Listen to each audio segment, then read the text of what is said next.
तुम क्या कर रहे हो यहाँ पर? लगता है बकरा खुद छुरी के नीचे चल के आ गया।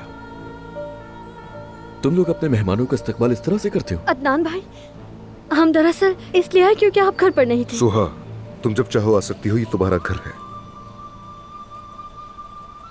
लेकिन मैं दोबारा इस शख्स को यहाँ पर नहीं देखना चाहता।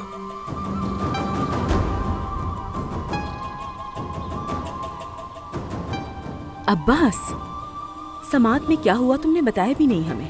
समात में कुछ नहीं हुआ। वो शख्स जिसने मेरी बीवी को नुकसान पहुंचाया किसी और के पीछे छुप रहा है। मैं अच्छी तरह जानता हूं कि तुम उस शख्स को छुपा रहे हो। अगर जरूरत पड़ी तो मैं तुम्हारा एतराफ जबरदस्ती लूंगा और मैं साबित करूंगा कि ये तुमने किया। ये जल्द होगा। कितनी दफा पूछोगे? हर दफा एक ही जवाब मिलेगा। मैंने कुछ भी नहीं किया। एक बात जान लो कि मैं औरतों पर अपना गुस्सा नहीं निकालता।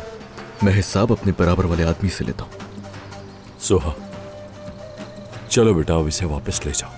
मैं सारा दिन टेंशन में रहा हूं, अब और कोई मसला नहीं चाहिए। प्लीज बेटा, इसे लेकर चले जाओ।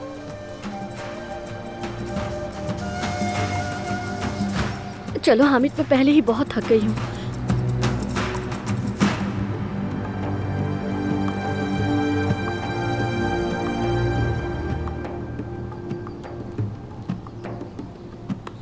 मैं यहां सिर्फ इसीलिए आया क्योंकि सुहा यहां आना चाहती थी, क्योंकि इसे अकेला नहीं निकलने देता मैं। वरना तुम और मैं एक जगह पर नहीं हो सकते, कभी भी नहीं। चलो यहां से।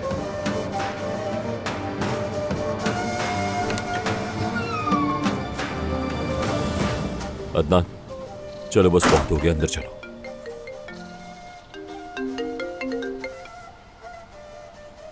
काम का फोन है, उठाना जरूरी है।